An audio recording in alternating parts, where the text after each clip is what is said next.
¿Me oyen? ¿Me escuchan? Pues si me oyen y si me escuchan, creo que el objetivo fundamental de la plática de hoy ya habrá tenido lugar, porque de eso se trata, de oír y de escuchar. Es exactamente lo que quería compartir con todos ustedes hoy, aquí y ahora. Como músico, como compositor, como director de orquesta, me dedico a escuchar. Y me dedico a escuchar todos los días. Y me dedico a escuchar desde hace... Aquí entraría mi segunda pregunta que tendría para ustedes. ¿Desde cuándo escuchamos? Sabemos que el oído es el primer sentido que se forma. Sabemos, de hecho, que escuchamos antes de nacer. Dicen los que saben que aproximadamente a las 14, 16 semanas de gestación comenzamos a relacionarnos con el sonido, reaccionamos a ese sonido.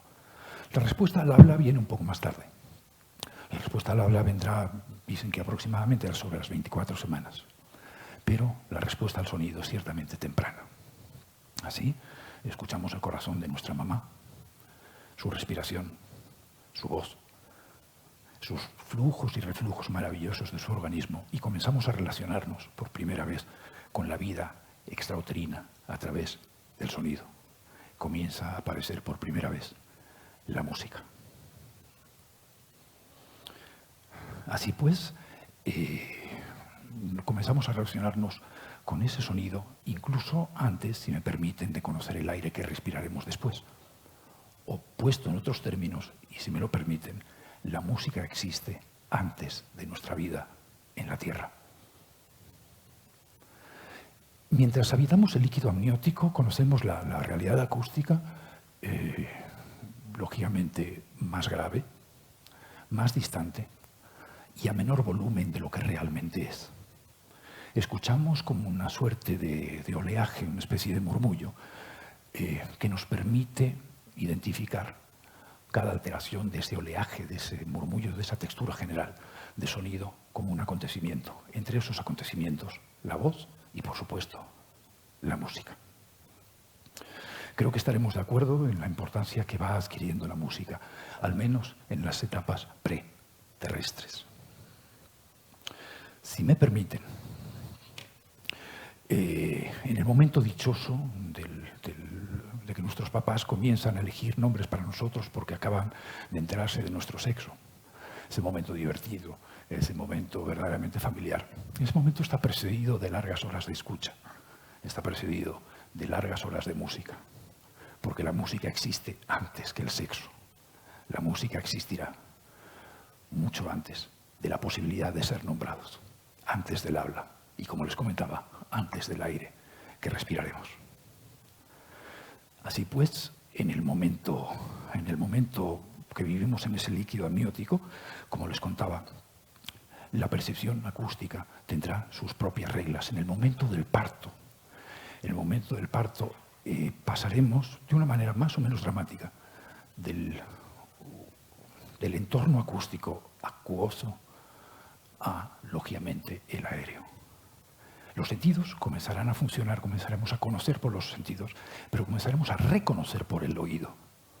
Comenzamos a reconocer una realidad que habíamos de una manera u otra experimentado con antelación.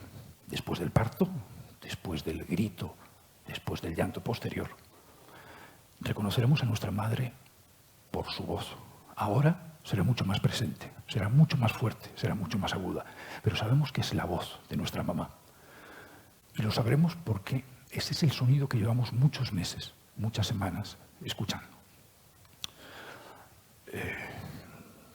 Si se dan cuenta, conoceremos y reconoceremos, mejor dicho, a nuestra madre por la longitud de sus palabras, por el perfil melódico de sus frases y por el ritmo de su habla.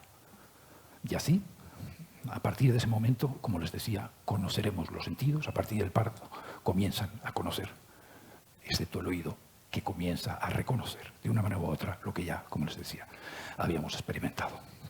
Así pues nos dedicamos a oír desde el momento que nacemos hasta la muerte. De hecho, decía Jacques Attali que solo la muerte es silenciosa.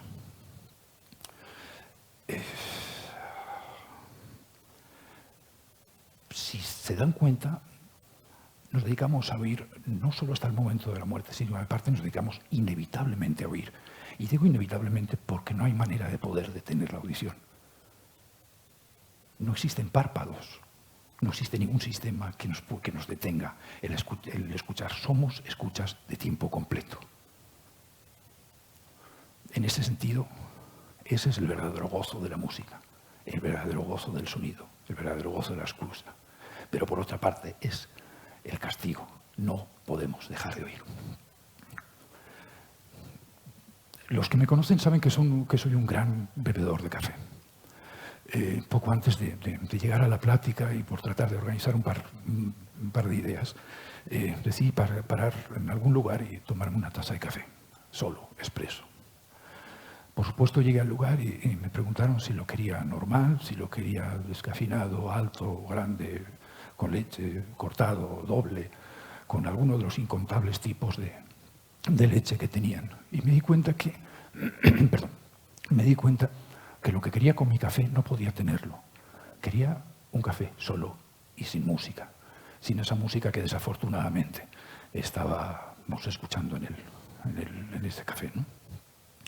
Pedí muy amablemente que si podían bajarla, que estaba preparando esta, y me dijeron que por supuesto que no, que la música funciona muy bien, que las clientes están muy contentos con ella y que tampoco molesta tanto, y por supuesto ni la bajaron ni le quitaron, ¿no? Así es decir, ese es el gozo, y por eso les decía, es el castigo de la música. No podemos dejar de oír, al menos aquello que no queremos escuchar. Si admitimos esa importancia, la importancia de lo que escuchamos, ¿no creen que podríamos ser un poco menos condescendientes con la música que escuchamos? Ser un poco más críticos, por lo menos porque en cafés, restaurantes, odontólogos, elevadores, espacios públicos, centros comerciales, escucho música que no quiero escuchar. Si los derechos acústicos existieran, si semejante cosa existiera, ¿no creen que podríamos ser un poco más críticos, incluso exigir nuestros derechos acústicos?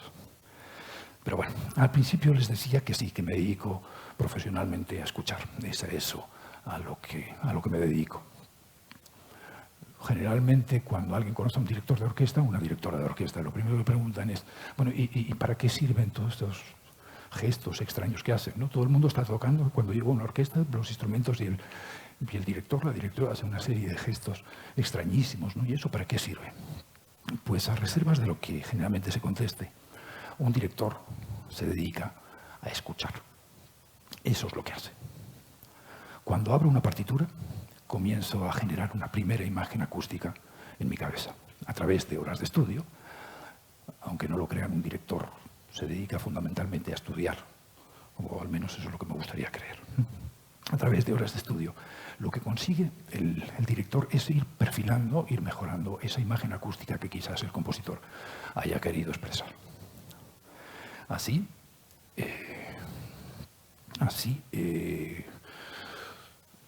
se dedica básicamente a generar, a traducir a una manera acústica aquello que gráficamente el compositor había querido expresar. Por otra parte, los directores llegamos al ensayo. Con las maestras y los maestros de la orquesta nos escucharemos y tomaremos juntos decisiones por tratar de conseguir que esa traducción de lo textual a lo acústico sea lo mejor posible. Por lo menos tratar de respetar lo que creemos que son las intenciones del compositor. La pregunta obligada ahorita sería, ¿y qué hace un compositor? Un compositor igualmente se relaciona íntimamente con el sonido. Y digo íntimamente porque generalmente lo primero que se le escuche lo primero que se le ocurre es el sonido. Hay muchas veces que tenemos la tendencia a pensar que un compositor está detrás de un piano esperando que las musas le insuflen la inspiración. Decía Brahms que sin la técnica, sin el oficio, sin la artesanía, la inspiración vale de bien poco. En ese sentido, el compositor, a partir de esa imagen acústica y a través de la técnica, del oficio y de muchas horas de trabajo, irá manipulando, desarrollando, trabajando ese sonido, estirándolo, comprimiéndolo, acortándolo. En definitiva, irá haciendo su oficio y tratará de plasmarlo de una manera generalmente gráfica. Es lo que conocemos por una partitura. Una partitura no deja de ser un conjunto de signos más o menos musicales con la que el compositor se sirve de poder expresar sus ideas y, sobre todo, de compartirlas. Ahora bien, queda pendiente el punto que estábamos tratando, para qué sirve la coreografía esa extrañísima que hacemos los directores. Para eso deberíamos hablar de un principio fundamental en la música, y es dónde vive. La música vive en el tiempo. Sin el tiempo, el sonido, la música, no serían posibles. En ese sentido, lo que hacemos los directores es anticipar el tiempo con nuestro gesto. El gesto nos sirve para anticipar la realidad acústica. Lo que hacemos con esos movimientos, con ese gesto, es tratar de ayudar a las maestras y a los maestros de una orquesta para tratar de adivinar cuándo, de qué manera y quién debe tocar en un momento determinado. Si me permiten, un director podría hacer algo así como: toquemos ahora. Atención, toquemos ahora. Toquemos fuerte. Toquemos cada vez menos y menos y menos fuerte. Cada vez más y más piano. Maestra, cuando guste. Toquemos rápido. Toquemos lento. Toquemos sonidos cortos. Toquemos sonidos largos, conectados unos con otros.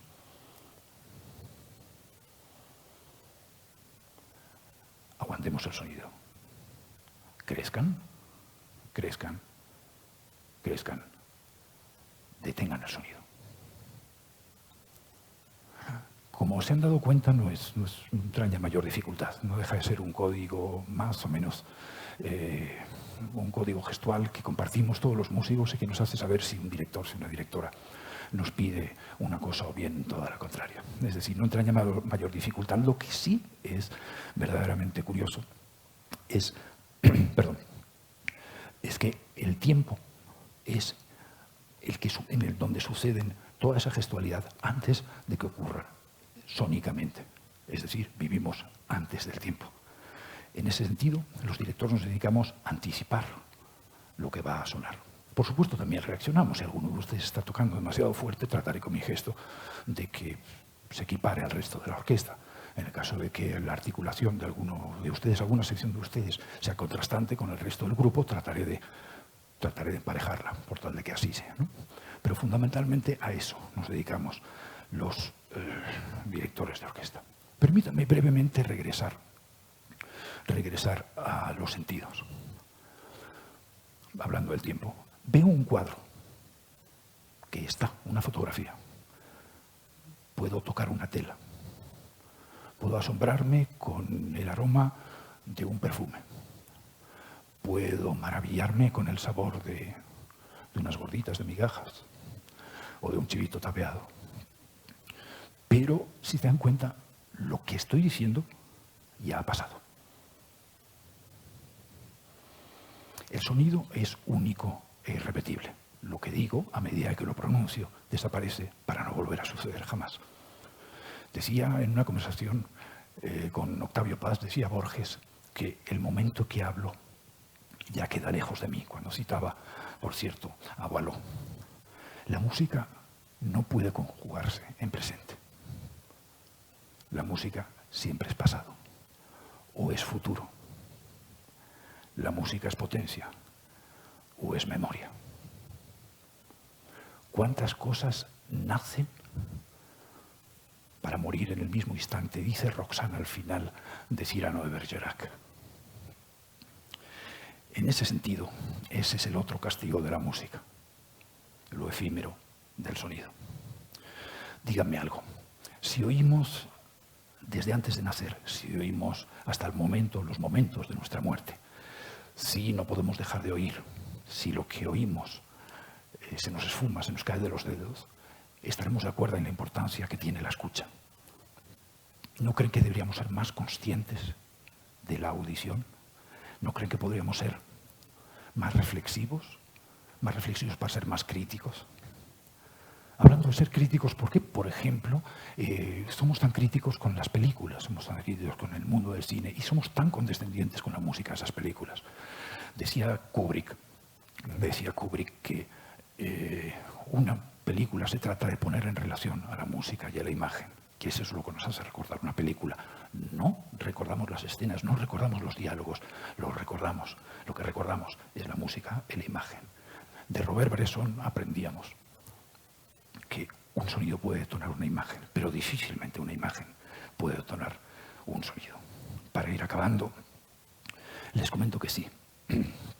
Me dedico fundamentalmente a la música contemporánea. La música contemporánea, música clásica contemporánea, es quizás para los músicos el peor de los escenarios. Para quien no le gusta la música, quien no es melómano, quien no ama la música clásica, pues somos músicos clásicos. Para los músicos clásicos somos aquellos que hacemos ruiditos y repertorios extrañísimos, ¿no? Pero bueno, ¿cómo fue? ¿Qué es la música contemporánea? ¿De qué hablamos cuando hablamos de música contemporánea? Bueno, hubo un momento, como saben ustedes, en el que los parámetros musicales se pusieron en tela de juicio, como otras disciplinas artísticas. Ocurrió con la plástica, por ejemplo, que cuestionó el arte figurativo en favor de la abstracción. Así los compositores nos dimos cuenta que los parámetros tradicionales de la música, el ritmo, la melodía y la armonía, no eran suficientes para decir aquello que queríamos decir. Si les hablo de música contemporánea es sencillamente para tratar de provocar su escucha, para tratar de abrir un poco la audición. Creo que es importante que escuchemos, creo que es importante que oigamos. Creo que la música es un bien precioso y preciado para todas las personas. Déjense tentar, déjense seducirse, permítanse ser seducidos por la música. Sean reflexivos, sean críticos y sobre todo confronten, tengan el valor, la valentía de confrontar sus gustos musicales. Quizás, solo quizás, una canción de cuna de los pigmeos del África Central pueda ser más conmovedora en algún momento que un reggaetón. Quizás, solo quizás, una polifonía primitiva del siglo VIII pueda ser más enriquecedora que cualquiera de los insignes ejemplos de la industria de la música. Y no tengan horror al vacío, al menos al vacío musical. El silencio puede ser el más refinado de los sonidos. Oigan, escuchen y sean muy felices haciéndolo. Gracias por escucharme.